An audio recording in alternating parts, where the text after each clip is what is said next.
Everyone, welcome back to Legally Teaching Engineer Sports. I am Dylan here with Max and Mr. Loga. I mean, technically, aren't we all Mr. Logan? Yeah, You, but I'm like a married Mr. Loga.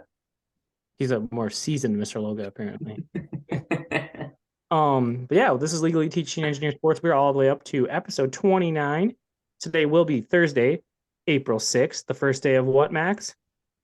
The Masters. The Masters, which is the main feature of this week's episode, title being An Above Par Life. I love it. We will do the typical, right, Sam? We're gonna do a rundown, do a Serenity Now. We're gonna get into some golf stuff, some master stuff. We have a great guest. A guest who, in fact, was where, Sam? In Augusta. He was there, albeit beforehand, but he was still there. I will say, some people say it's almost better to go beforehand because you can see them interacting more, and it's Yeah, it's more light. It's a little better. I could see that. I really could. so we're excited to have him on. He's gonna do a little talk about how it was, and maybe give us a little feedback and details to a winner, who our winner will be, and then we'll do some picks and we'll get out of here. So with that, let's get it going with an above par life.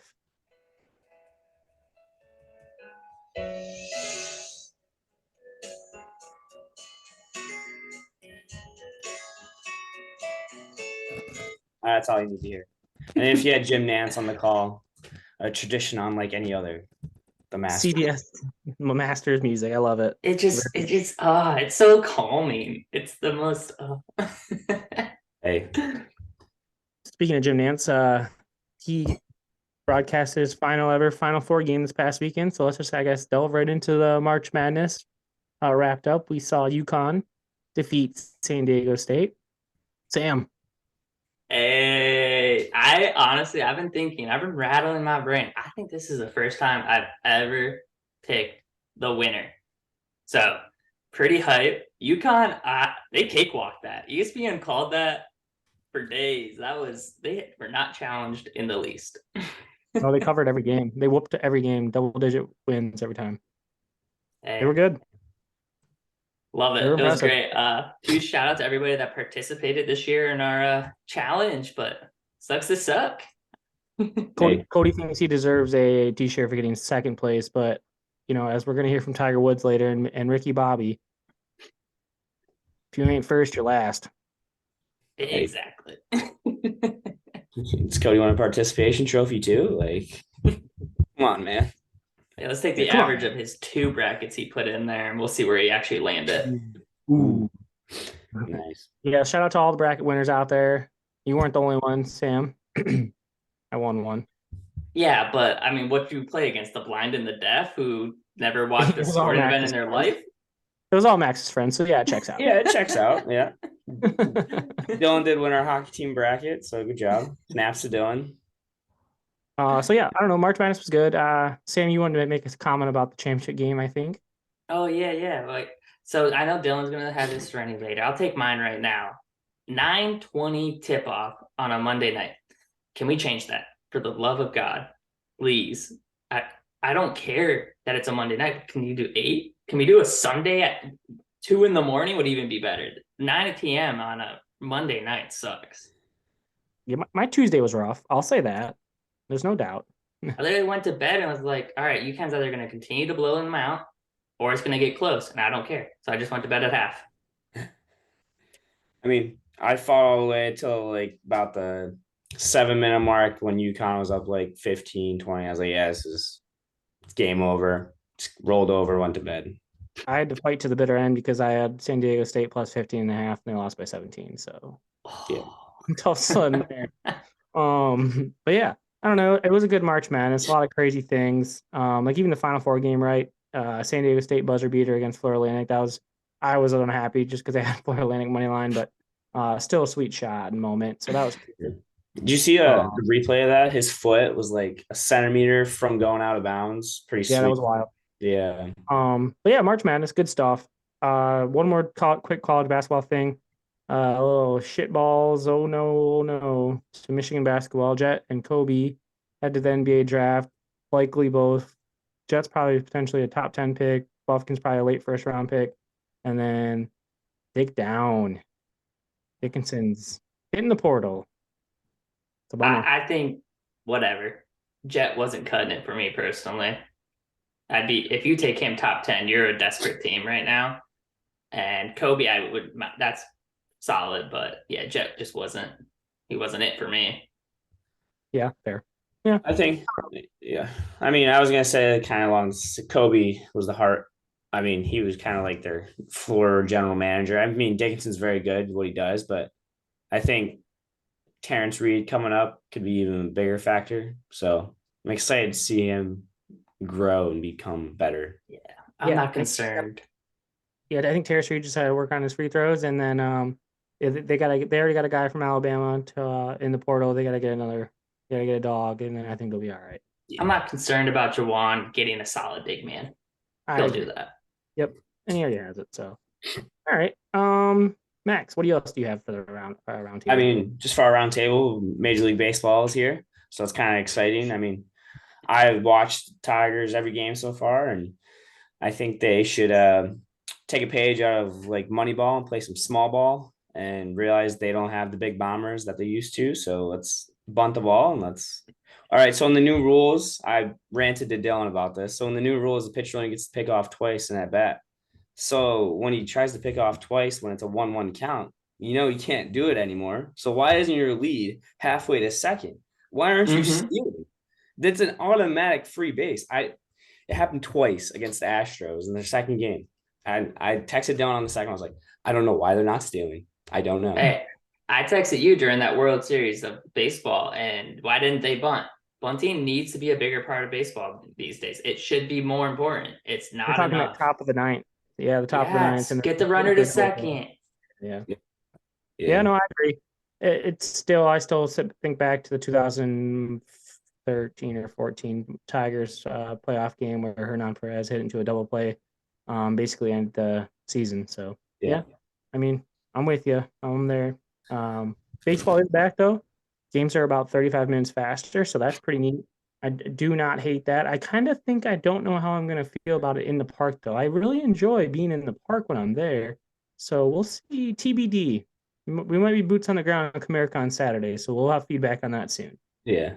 I mean, love that. I timed one of the innings, and it took 12 minutes.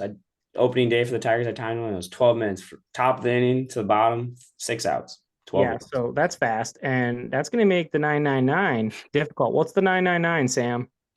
I believe that's where we're going to try to drink 9 beers or alcoholic beverages for me and 9 hot dogs every inning for a 9-inning baseball game, unless there's like a murder situation where it's like only 7 innings. There's no mercy, Sam. So it will be 9 innings. That was my saving grace. And we have a date for it. It is going to be, drumroll, Cleveland, Ohio. LTES is coming to your city, your shitty city. We'll be there on August 18th. It's a Friday. The Tigers are there, and it's $1 hot dog night, Cleveland. See you there, boys. Yeah, meet us there. Yeah, we're gonna talk about it. People want to roll with us? Let us know. The more the merrier. I have participated in a 999 spring training game for myself. I called it about the 5th innings when things get rocky, folks. So I would suggest maybe participating in one or two before we get boots on the ground in Cleveland. That way, it's going to take. The beer's not the issue. Just going to let you know. It's those hot dogs. We going in fresh. Yeah. All right. Baseball. Sam, anything else for Roundtable? 2 quick things. Fulham, wheels falling off. Mitrovic out 8 games for pushing a ref. Love it. Second thing, U.S. women's soccer jerseys. Applause to Nike. Very clean, very dope. Good job. They rebounded from the men's. I agree. The one kind of looks like corduroy, though. I don't know how I felt about it. It looks a little corduroy, but it's cool. I like the paint one a lot. I like the paint splatter. Yeah, the splatter's really dope. Yeah, I agree. The men actually, I think the men released the fact that they're going to wear the corduroy looking one. I don't think they released the paint one. Well, they don't matter right now. The women are going to the World Cup, so. I agree. All right, cool. I think I have some other ones, but I think we can discuss those in the future for me. However, we will say Michigan hockey's in the Frozen Four. Tune in. It's on ESPN 2-ish, I believe. Thursday night, 8:30. First game's at 6 o'clock. So yeah, if you got a TV and it turns the ESPN network, hit it up. All right. And with that, we will head to Dylan's Serenity Now. Serenity Now this week is sponsored by On the Border. Stop into your local On the Border restaurant and cantina to enjoy some authentic Mexican cuisine and mention our podcast, Legally Teaching Engineer Sports, to earn free chips and salsa for your whole table. Offer applies for dine-in only. On the Border is celebrating 40 years of business, so stop in today to enjoy a fajita, quesadilla, or mouth-watering sangria flavored margarita. If by chance you find your way to the Auburn Hills On the Border, sit at the bar, ask for Julian, and mention my name, and he could hook you up with a little something something. All right, this week on Serenity Now, the women's national championship game. It was a great game. Awesome weekend for women's college basketball. The fact that Iowa beat South Carolina was awesome. That was cool. I love that. Not only did it win me money, but I just think it's cool that South Carolina lost. It shows that there is parity in women's college basketball, so that was a good thing. However, the championship game refs, what are we doing? It's hot, it's cold, it's in, it's out, it's too inconsistent. We gotta be consistent. There was, it's not a women's sports thing. It's like the refs just weren't up to par in that moment, and that was a bummer because I think a shit ton of people watched that game, so that's not cool. And then on the flip side with that, I think in conjunction, Kim Mulkey, the head coach for LSU, congrats to LSU. I have no problem with the shit talk from the Reese and Caitlin Clark. That's fine. Shit talk's sweet. But Kim Mulkey was way over the top on the sideline. She, at one point, grabbed a referee, no technicals, just let her do her thing. And like by her pissiness, she was totally in those refs' ears and influenced multiple calls. Serenity freaking now. Yeah, I turned that on and I thought the exact same thing. Those refs were not ready for that intensity. I agree. It was something, or somebody said something. It was on, I think, before the men's game came on. They said those three that ref the women's national championship should never be allowed to ref a NCAA March Madness game again, or something like that. They made me turn it off. I wasn't enjoying it with what I was like. I can't watch that. It wasn't even it wasn't the play. I was like, I went outside. I was like, no. There were way too many whistles in the beginning. It was yes. I texted Max, I think, and I said, all right, you're gonna ticky tack it. Well, then keep it ticky tack. But then in like late second or early third, they stopped, and it was real aggressive. And then next thing you knew, it was tempers were flaring, and I don't know. Then the technical on Caitlin Clark was very soft. One ref explained it for the fact that she had been given a warning for delay of game, so the ball toss was a delay of game on a stopped call, though. Like, there was no play going on. So On a foul, yeah.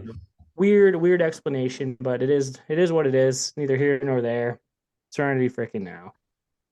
With that, we move to the featured topic of this evening, and our guest is now popping on.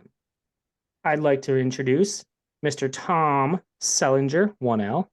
He is a investigative reporter who was boots on the ground in Augusta National these past few days, and he is, in fact, the king of Perchville.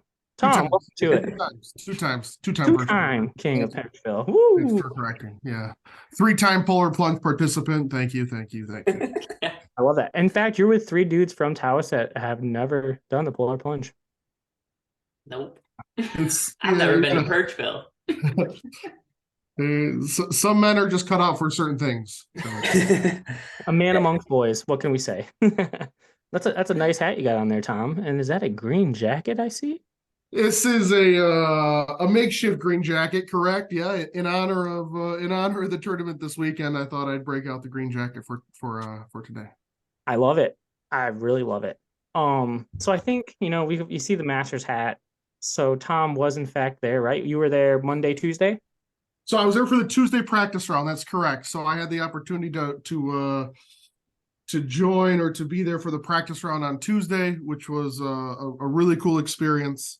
A bit of a behind the scenes look, less crowds, more time to explore the course, and a bit more intimate of a setting with the players, which was quite interesting. That is awesome. So I think we start right there.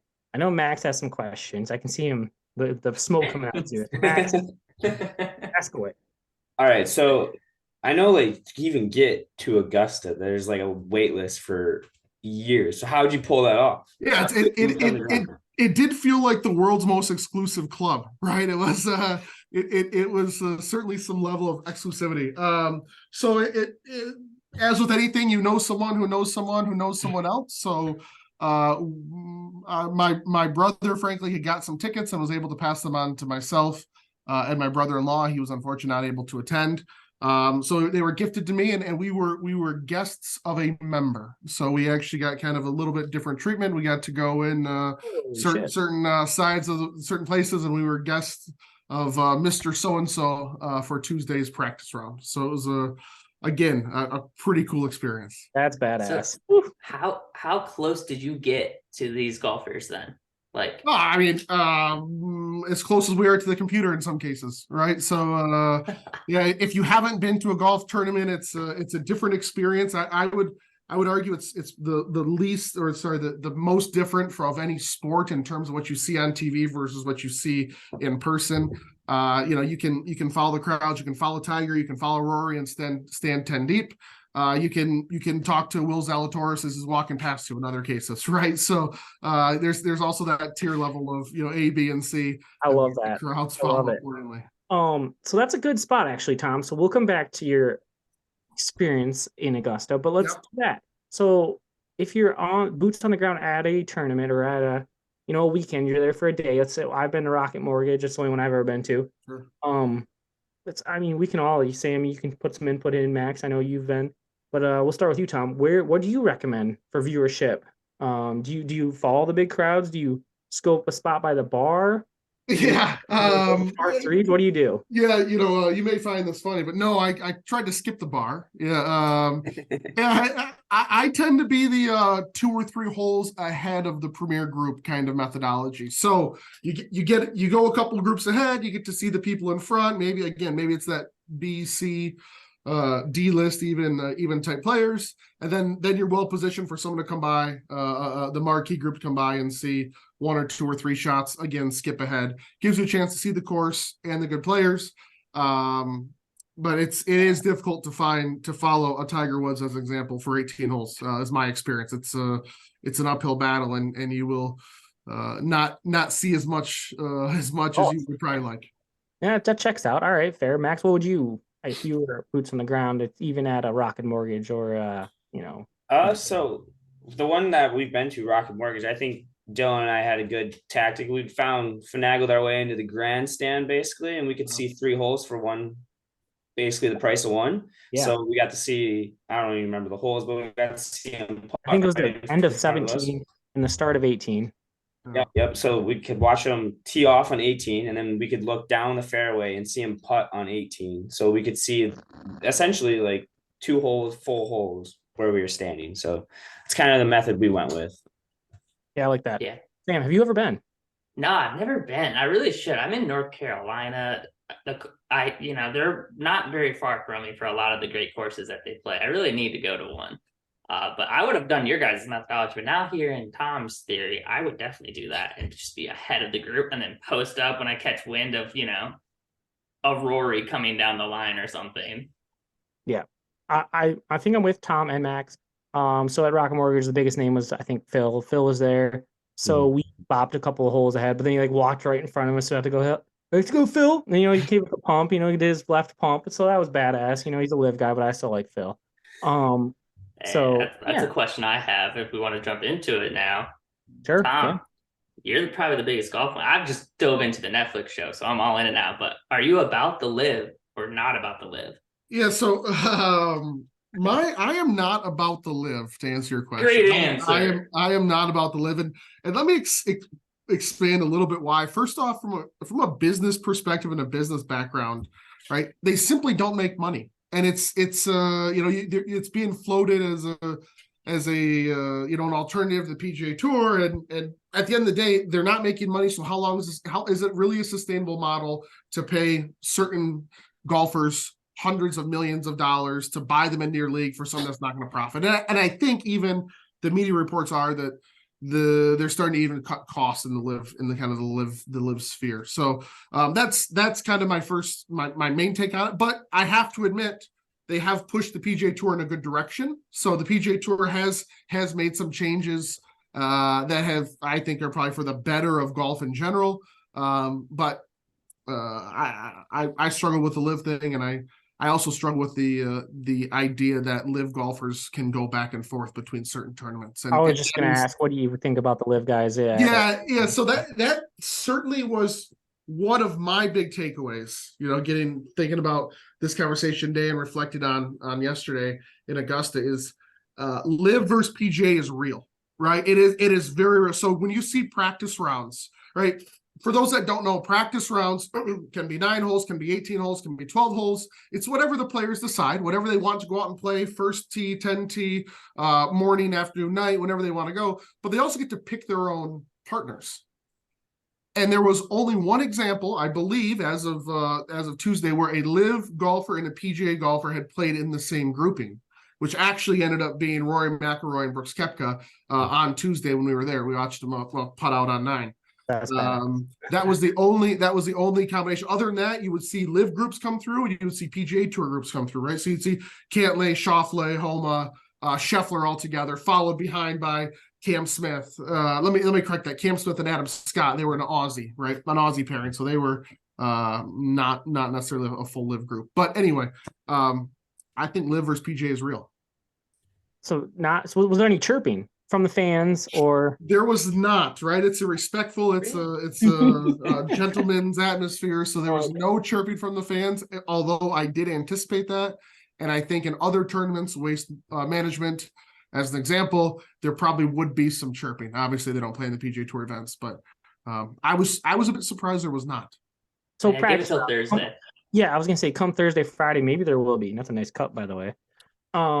It's the official Masters Cup. I love that. This is what you get beer in. $3 beer. I think $3 beer. What are you having that? This is just water tonight. Did you have any pimento cheese? Pimento cheese sandwich was consumed. The barbecue sandwich, I had tried that. They had the ham and cheese on rye. We had we all kind of got a bunch of different things and split it. The Masters Club sandwich. Unfortunately, they had sold out of the peach ice cream cookie sandwich, which I've been told is the best thing to get. And for all those out there, do not wait until 4 p.m. Do not wait for the heat of the day for the ice cream, because they will be sold out.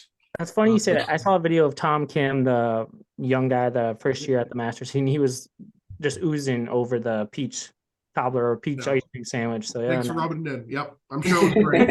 Hey, go check it out, Tom Kim. All right, good stuff. So let's shift. So you were there, Tom. What were you wearing? And then I'm going to ask the both of you, what would you guys, Max and Sam, what you guys wear? What'd you have on, Tom? I mean, a golf shirt and some, a nice white belt, right? What else do you use white belts but for golf? And a hat. I think it's pretty straightforward. But to elaborate a bit further, remember it's spring in Augusta, right? So it's 60 in the morning and 85 in the afternoon. And lastly, a damn good pair of walking shoes. I hope we'll talk more about it, but the course conditions for walking are absolutely unbelievable. It's kind of everybody says it, but you don't know till you're there.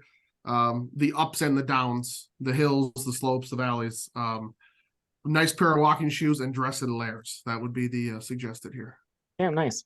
Sam, you gonna wear that hat? Oh, of course.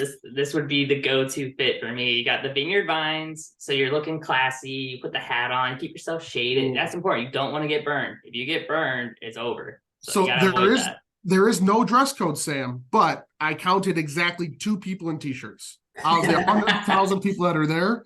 So just be aware. Yeah, well, you were there, in the fancy time. I'm showing up Friday, and this is what I'm wearing. Fair. Max? Well, since I would be going to Augusta, I'm a golf fan, I'm going to say, but I'm not. I'm Michigan's fan, so I'd wear the same thing. Michigan polo, Michigan hat. Frozen Four has got a little more context. Fair enough. I'm gonna rock probably a nice button-down collared shirt like I have on right now, sort of polo. Maybe it's from Goodwill, but yeah, same idea. It's pretty much it. But the shoes are a good point. So Tom, you mentioned it. The conditions. You watch the guys. How's Tiger gonna hold up? He's got the knees. there's a reason I think he came off the course saying it might be his last. I mean, it is a hard course to walk as a patron. It is, and factor in 70, 80 shots after that, bending down, reading the putts, moving around the greens. I can understand why maybe his favorite course. He might not play it forever. The TVs, the TV, the broadcast does a really good job of showing many things, right? The flowers, the layout, the vibrance of the colors. What they don't show is the ups and the downs that are really, really extensive. Yeah, and that's funny you mentioned that. So I listened to multiple press conferences. I was working. I wasn't listening to press conferences. But one of them was Rory McIlroy, and he did mention Tiger's a dog, and Tiger could probably win this if not for the amount of walking that is involved. And this walking that is involved. You get that guy a cart, game over. They've offered him a cart, right? He has the ability to use one. He chooses not to. Really? Oh, shit, really? Damn. And supposedly the weather's supposed to take a turn and it's supposed to be cold and rainy and tired. I can confirm we are expecting quite a bit of rain. Sam's neck of the woods. Nice. All right, good shit. I don't know. What was your favorite part about it, Tom? Being there. I think it's seeing something you've seen every year on TV for 20 years and seeing it in person, right? The layout, the course, the golfers are cool, the people are cool, but really when it comes down to seeing what you've started playing on video games when you're younger to what you see every spring on TV is putting it in real life, I think was the best part. So if given the choice, would you do this Monday, Tuesday event over the actual Masters? I'm going to have to go and find out, I guess. I'm going to have to go and find out, right? I think it's the first time the practice round is pretty fair. I mean, in terms of getting in and out and what you're able to accomplish and being able to see the course and the tournament itself. But I can imagine there's nothing like the stadium, right? The naturally built stadium seating. One of my big takeaways is there, with all the hills, kind of builds a natural stadium on many holes, and there would be nothing like 18 on Sunday around that stadium. So I was watching the par 3 today, and their 9th hole on the par 3 is just exactly what you're talking about. Natural stadium. It's a hill, and it was lined with people. It was sweet today. So I can't, like Tom said, I can't imagine what it's like Sunday if there's a race. Sure. Electric Factory. Yeah. I love it. Okay. With our time in hand, so another factor of this show or this episode is we're gonna pick the master, right? So I got into some random pool, basically where you get 6 golfers. We get $50,000 of a salary, and each golfer is, ranked via a salary. So I'm going to share my screen, and the 4 of us, we're going to concoct a winning roster. We're going to win some money. That is the game plan, right? The goal is to win some money. I get 80% of the funds. Tom gets 10, and then Max and Sam each get 5. That's all. Hey, the last 2 years, I picked the runner-up of the Masters. Okay, all right. Runner-up doesn't get anything. Well, yeah. Loser. Okay. First pick. Gotta go boots on the ground. Tom was there. Tom might know who had something going on, what his thoughts were. Where are we going first, Tom? With the money in mind. Yep. Yeah, so I got a couple thoughts here, and I'm not necessarily taking these, but let me throw a couple things at you. First, let's evaluate Will Zalatoris, right? Live golfer. But has a tremendous history and may be a reasonable salary here. This year will be his 3rd ever start at Augusta National. First start, 2nd place, 2nd start, tied 6, and also has major experience as a runner-up. I believe it was in the U.S. Open to Justin Thomas. For me, that's probably a pretty good bang for the buck. Okay. I'm going to push back a little. Max wanted him right away as well. So Max, shout out to you too. So 2 minds were thinking alike there. He's had the yips lately. He had some back problems, and I watched him a couple of videos of him putting, and it just looked. It's a nightmare to watch him putt. I agree. but how do you look? How do you look on Tuesday? Did you get a view of him at all, or? Saw him. I saw him walk by. I saw him. He spent some time on the putting green. Good. Still looking good. Yeah. I can't say better or not, but let's go down the line a little bit. I think there's we'll put them on the board and reevaluate. But all right, give it a second one. Let's look at Justin Rose. Justin Rose has achieved a top 15 placement 6 of the past 9 years, including 2 second places and a 7th, a T7. Very, very good value in this pick. Okay, I like the Justin Rose more because of that consistent factor, and he's obviously $700 cheaper. So we're gonna keep them both on the board for now, but I think I rank Rose higher.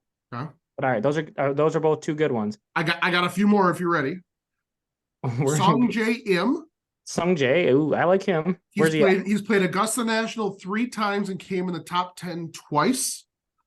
Does not have a lot of recent winning experience, but in terms of a value play, I think might be I think he should be much higher than that. Might be interesting. And we gotta Just remember, search for him. we don't need a guy that's gonna go out and win. We need guys that are gonna Right compete. there. World So rank 18. Oh, he's right at the top. Nice. All right. I like Sanjay. Okay, we're gonna leave all three for now. Not saying we're keeping them all. Sam, give me one. Who do you like? I mean, so you got the money to deal with, but I would think you're kind of foolish if you don't take like a Jordan Spieth or a Rory in this endeavor. Yeah. So I'm gonna take Rory. I'm gonna put. There's a thing on FanDuel. You get your money back if you put 25 down and you get to the top 20. I'm gonna put it on Rory. I think Rory could do it this year. Not only can he do it, he needs to do it. Like Tom was saying, this is PGA first live. This is a big moment. This is Rory's moment. Yep. All right. Career Grand Slam. And I'm going to back up this choice by saying on Tuesday, Rory plays with Brooks Koepka and an amateur. I forget the name, but an amateur. The front 9. They shake hands on the course, and Rory walks to the back 9 and joins in with another group to go ahead and play the second 9. Now, remember, on Tuesday nights is the Champions Dinner, right? Who is not invited to the Champions Dinner? Rory. So instead of going home, instead of doing whatever, he goes back out on the course, gets a full 18-hole in practice round. Guys, he wants it. I love it. Wants it this year. All right, we're gonna go Rory. I'm sticking it in there. Max, give us some. I mean, the funds are getting high over there. No. We're gonna take someone out of here. It's gonna be. I got a sleeper that's probably cheap. Hold on. Let's hear from Max. I mean, I like Max Homa. Personally, I've always liked Max Homa. I think he's because his name's Max. I mean, yeah, but he's a good dude. I think he plays good enough golf to be, like I said, we don't need guys to go out and win. We need guys to make the cut. We need guys to be contenders. And I think Max Homa is a contender. Maybe, yeah, he's not going to get in the top 5, but he'll be top 15, top 10. I mean, depending on how well he can play. So, all right, here's what I'm willing to do. I'm willing to take Homa, but I'm taking out Sung J M. Ooh. I'd get rid of Zalatoris. But I like that right there. I'm adding my pick. Boom, down here. Hold on a second. We gotta have a dude way down at the bottom, to be honest, if we're gonna make our Nito. I'm thinking Bernard Langer here. He's old as shit. No, it's gonna be bad conditions. He puts his way home. You can tell Max watched the Netflix show going for Benito. Look at his world rank. He's 1,000th. You don't think so, huh? He's not even ranked. Yeah, absolutely. It's literally like the last All right, number. What's your value play? How about Sepp Straka? I like him. I watched him play a couple of holes. Big guy. Could play linebacker for U of M. I love that. Kevin Na leads the PGA in greens and regulation this year, an important stat at Augusta. That's good. Who else was looking good? I think Cameron Champ was top 15 last year. Top 20. I have him written down. Cam Champ. I like his name. How can you go wrong with the name Champ? It's true. Max, you gave us Homa. All right. I gotta make. We're gonna need to eliminate some. We're gonna have to probably take Will Zalatoris out. So we're down to. We have Kevin Na. I don't know about. We have Rory, Max Homa, and Justin Rose as our dogs right now. We throw Kevin Na. Still have $14,000. So yeah, we get about $7,400 a person here. Puts us around here. There's some Bryson DeChambeau. Adam baby. Scott. That's not a bad one. That's a Tom name. just won the par 3 contest today. He's not winning. Thigala is a breakout candidate for the year. Oh, yes. That's a solid one. I liked him in the show. Yeah, I'm with it. He's sweet looking. Oh yeah. All right, Max, give us the last one. I mean, Tiger Woods right there, baby. You know it is. Take him. Do it. Do it. You got to do it. Come on. Tom, Don't back out now. I don't know. take us home. Kurt, if you go Kurt. you Kurt get rid of Kitayama, it's his first ever time playing. It's always difficult for first timers at Augusta. Avoid. Tom Hoagie is advanced analytics, is a really, really strong performer, but doesn't have any big wins to talk about. What do you think about Tiger, Tom? No. You don't Alright. take Tiger because you think he's going to win. You take Tiger because he might win. And if he does, you're a genius. What if we get rid of Kevin Na? Yeah. So now that gives us about the same still. And what if we pick up like a Fitzpatrick. Corey Connors? Okay. Or we go back to Sung Jae and then get someone towards the bottom. Let's see what that looks like. Oh gosh. Can't do that. Oh, can't do that, guys. All right. We need someone a little cheaper, middle of the road. What about Bubba? Live lefty. Past winner. Yep, Bubba Watson. Yeah. Former Yeah. champion. He's going to make the cut. I can get down with that. I like Bubba. We're doing it. $7,400 left. Where are we going with? 3 minutes on the clock. Mito. Do Mito. Right there. 53. Good. We got Mito to see Pereira. Woo. No, wait a minute. See Woo. Yep. Diversify. Tom, what do you think? Si Woo or Adam Scott?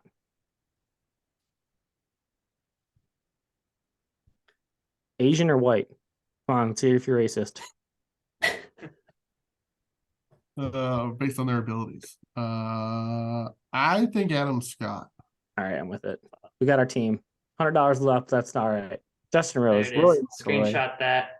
Oh no, I'm gonna submit it. Don't worry. We're gonna put $25 in on this. All right, I love it. Good shit. All right, it was a battle of the. It's hard because you have to play with the money and then you fall in love with someone. Like I don't love Bubba Watson, but you know what? Maybe he could finish in the top 6 this year. Who knows? All right.